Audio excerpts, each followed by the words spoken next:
अतीक अहमद आज का प्रयागराज और उससे पहले के इलाहाबाद का एक नामी बाहुबली, एक भूमि माफिया और एक छटा हुआ बदमाश जिसके नाम से कभी इलाहाबाद थर थर कांपता था। पर आप सोच रहे होंगे कि अतीक अहमद तो मारा गया, फिर मैं उसकी बात क्यों कर रहा हूँ। अब देखिए, मैं अतीक की बात इसलिए कर रहा हूँ क्योंकि अभी हाल ही में उसके दो बेटे बाल सुधारगिरी से आज़ाद हुए हैं। अब बाल सुधारगिरी के नाम से आप उसे कोई छोटा बच्चा मत समझिएगा, क्योंकि जो दो लड़के आज़ाद हुए हैं उसमें से एक ने कभी सीधे तौर पर उत्तर प्रदेश के मुख्यमंत्री को ये चैलेंज किया था कि आप गरीबों के लिए घर बनवाइए, इंशाअल्लाह उनसे भाड़ा तो हम ही वसूलेंगे। अब इस बात से ही आप समझ गए होंगे और ये सोच रहे होंगे कि कहीं अतीक के ये दोनों बेटे भी उसके तरह ही जुर्म के रास्तों पर तो नहीं चलेंगे, कहीं वो अपने पिता के आतंक के साम्राज्य को तो नहीं संभालेंगे। आगे अभी मैं बताऊंगा सब कुछ। फिलहाल बढ़ते हैं आज की कहानी की तरफ। नमस्कार, मैं पंचम प्रकाश और आज आप मेरे साथ अतीक अहमद के साम्राज्य के चश्मदीद गवाह बनने जा रहे हैं। तो आइए शुरू करते हैं।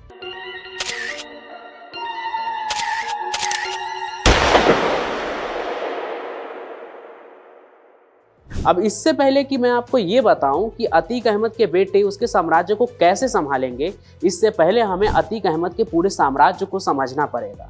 तो आइए हम अतीक अहमद की कहानी को शुरू से शुरू करते हैं। तो साल था 1962 जब इलाहाबाद के एक गरीब तांगे वाले के घर में अतीक अहमद का जन्म होता है। हालांकि उसके जन्म लेने से किसी को कोई फर्क तो पड़ा नहीं, लेकिन जैसे जैसे अतीक अहमद बड़ा होता गया उसके हरकतें बदलने लगी। जिस उम्र में बच्चे शरारत करते थे उस उम्र में ही अतीक ने बदमाशियां शुरू कर दी थी और उसका पढ़ाई लिखाई पर कोई ध्यान तो रहता नहीं था।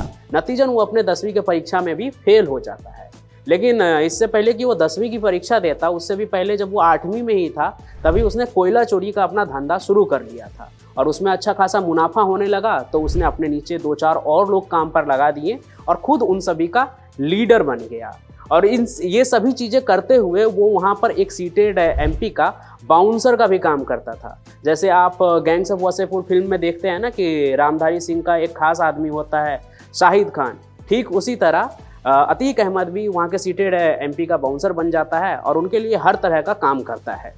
जिस साल अतीक 10वीं में फेल होता है उसी साल 1979 में कोयले के धंधे में नोक-झोंक होता है और वो अपनी ज़िंदगी का पहला मर्डर कर देता है। ये इसके ज़िंदगी का वो पड़ाव था जहां वो चोर उचक्के से हटकर एक बाहुबली की तरह सोचने लगता है। अब वो कोयला चोरी के साथ साथ मारपीट और लूटपाट के साथ साथ खुद से हिफाजत देने के नाम पर लोगों से एक्सटॉर्शन मनी भी लेने लगा था।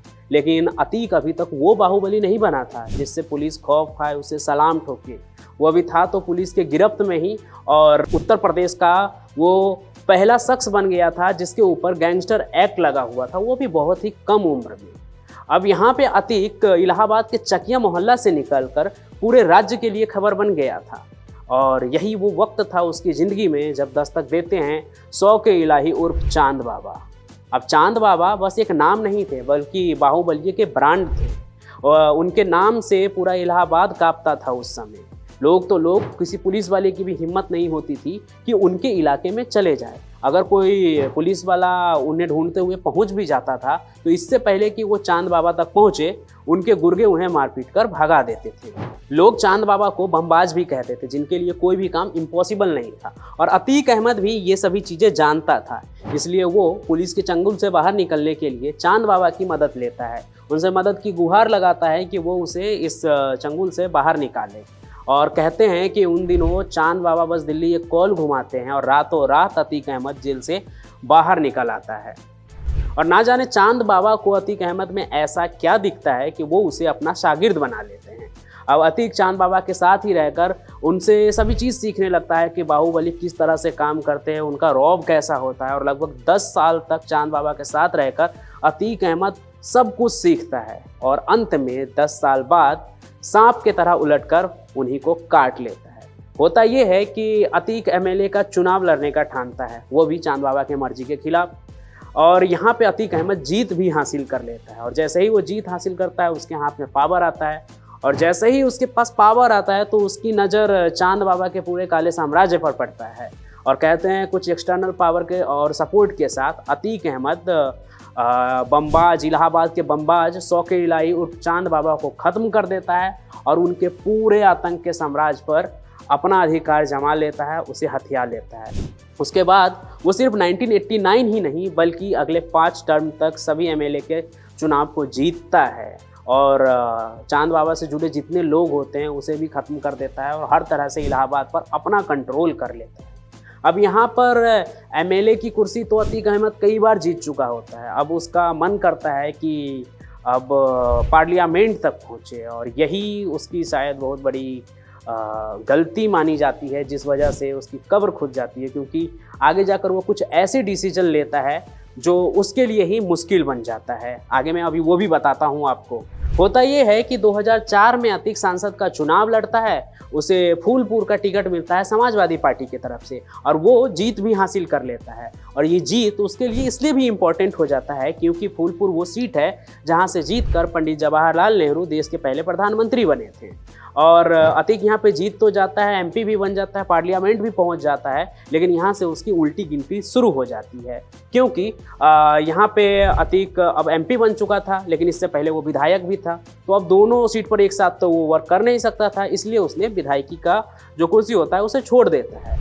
अब विधायकी की कुर्सी खाली होती है तो वहाँ बाई इलेक्शन होता है और वहाँ पे वो अपने भाई को खड़ा कर देता है जो कि बीएसपी के एक कैंडिडेट से हार जाता है। उस कैंडिडेट का नाम होता है राजूपाल और राजूपाल से जो अतीक अहमद का भाई होता है वो हार जाता है और यही हार अतीक अहमद को बर्दाश्त नहीं होती है और कई कोशिशों के बाद अतीक अहमद राजूपाल की हत्या करवा देता है, जिसके बाद अगला बाई इलेक्शन होता है और वो अपने भाई खालिद अजीम को जितवा देता है। अब यहाँ पे मर्डर हुआ है तो गिरफ्तारी भी होगी और सबसे ऊपर अतीक अहमद का ही नाम होता है, इसलिए वो भी गिरफ्तार होता है, लेकिन जल्द ही छूट जाता है क्योंकि उसके खिलाफ कोई सबूत ही नहीं मिलता है। एक तो वो सीटेड एमपी था, ऊपर से उस राज्य में उसकी ही सरकार थी और इन सभी चीज़ों से हटकर वो इलाहाबाद का बाहुबली था, तो उसका अपना दबदबा था कि कोई उसके खिलाफ गवाही ना दे। लेकिन आगे चलकर सरकार बदलती है और एंट्री होती है उमेश पाल की। उमेश पाल जो होता है वो राजूपाल का ही जिगरी दोस्त होता है और उसका जो मर्डर होता है उसका वो आई विटनेस भी होता है। जो सरकार बदलने के बाद उसमें हिम्मत आती है और वो खुलकर सामने आता है और कहता है कि उस समय जो उसने गवाही दी थी वो अतीक अहमद के दबाव में दी थी क्योंकि उसने उसे किडनैप कर लिया था। अब यहाँ पे सरकार बदली हुई होती है तो सरकार के दबाव में अतीक अहमद की गिरफ्तारी होती है और वो जेल के अंदर पहुंच जाता है, लेकिन उसका आना जाना जो है ना वो लगातार चलता रहता है क्योंकि अब तक बहुत बड़ा बाहुबली हो चुका था, इलाहाबाद का ही नहीं बल्कि पूरे उत्तर प्रदेश का। तो ऐसा खौफ था उसका कि जो पुलिस वाले उसे हाजिरी के लिए लेकर जाते थे वो भी अपना नेम प्लेट छुपा लेते थे कि कहीं अतीक अहमद उसका नाम ना जान ले और उस पर कुछ आगे कुछ कार्रवाई ना हो जाए उसके खिलाफ। और यहाँ तक कि कई बार ये भी देखा गया कि ऑन रिकॉर्ड कई जज तो सुनवाई लेने से भी मना कर देते थे। तो कुछ इस तरह का अतीक अहमद का दबदबा था।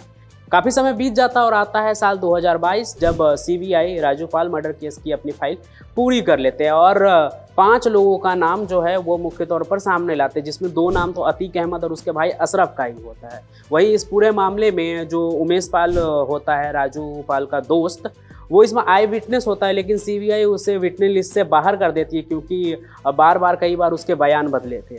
तो अब देखा जाए तो इस पूरे केस में अतीक अहमद के लिए उमेश पाल कोई खतरा नहीं था क्योंकि अब उसका गवाही देना ना देना कोई मतलब ही नहीं था। लेकिन फिर भी ना जाने कि वो शायद बदला लेने के लिए इस साल के 24 फरवरी को अतीक अहमद उमेश पाल की हत्या करवा देता है। कोर्ट के हियरिंग के बाद वो घर वापस लौटता है, तभी जैसे ही वो गाड़ी से उतरता है तो कुछ लोग उसे घेर लेते हैं और उस पर गोलियों की बौछार शुरू कर देते हैं और जो उमेश पाल होता है वहीं पे दम तोड़ देता है। और इसी एक गलती के कारण अतीक अहमद का कब्र खुद जाता है। और उस समय योगी सरकार भी ऐसे गैंगस्टर के खिलाफ मोर्चा खोले हुए थे। खुद पार्लियामेंट में भी उन्होंने कहा था कि इस तरह के गैंगस्टर को वो मिट्टी में मिला देंगे। अब जैसे ही उमेश पाल का मर्डर होता है तो उसमें जांच पड़ताल शुरू हो जाता है, सीसीटीवी खंगाले जाते हैं और 7 लोगों के नाम निकलकर सामने आता है, जिसमें एक नाम अतीक अहमद का जो 19 साल का लड़का होता है उसका भी होता है। अब यहाँ पर जब उमेश पाल का जो मर्डर होता है उसके बाद अतीक अहमद को भी साबरमती जेल से वापस उत्तर प्रदेश लाया जाता है, जिसमें सरकार का कई लाख रुपए खर्च हो जाते हैं। अब अतीक अहमद जब उत्तर प्रदेश में आता है तो ये लोग अब कयास लगाने लगते हैं कि अब इसका भी इनकाउंटर होगा। जैसे कि कई अपराधियों का इससे पहले हो चुका है, कई गैंगस्टर यूपी में मारे जा चुके हैं पुलिस के हाथों इनकाउंटर में।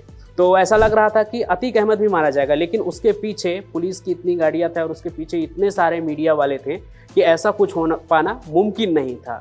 तो जो नॉर्मल प्रोसीजर होता है वो अपना चल रहा था, और उधर जो उमेश पाल के मर्डर में जो और भी लोग शामिल थे, जो और भी गैंगस्टर, चोर उचक्के जो भी बदमाश थे, उनका इनकाउंटर चल रहा था। और इसी एक इनकाउंटर में अतीक अहमद का 19 साल का लड़का भी होता है, जिसका इनकाउंटर पुलिस कर देती है।